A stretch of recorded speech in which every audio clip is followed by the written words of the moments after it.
Just suck it up, right? Those things are going to happen. I remember I read this book by Scott Peck, and Ray used to do this. Now I do it to him, but it's just what we do. It's when someone's going through some sort of challenge, and they say, well, have you read this book? Okay, have you read the Bible, brother? Have you read this book? There's a new book on this, you could use this, right? Well, sure enough, it was 2002, I had to retake one of my businesses, and I didn't want to. I was unhappy, and all this crap had happened, I had to clean it up. I want to do this again. I was just really being a whiner. And someone said, have you read The Road Less Traveled? That was a book that, at the time, had a 25th anniversary edition. The book's been around a long time. And so, no. So someone actually got me the book. Let's just pretend this is The Road Less Traveled. And so Road Less Traveled, Dr. M. Scott Peck. Okay, so I opened it up. I got to page 2, first page, really. First line of the book. Life is difficult. Pause for a moment.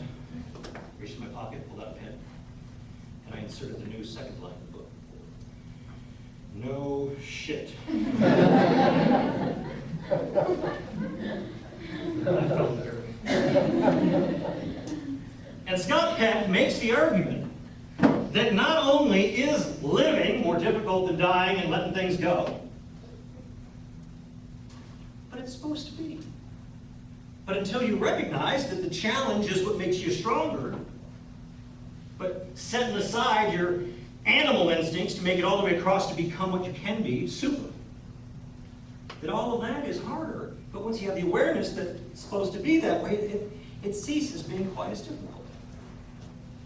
You get that? Life is it's supposed to be, of course. Of course. There's no use complaining when you get a blowout in the tire in the middle of summer in Nevada. It's a miracle that a piece of rubber in a circle didn't melt before now. Right? Just saying, well, of course that's what, other people just arguing like, it should never happen.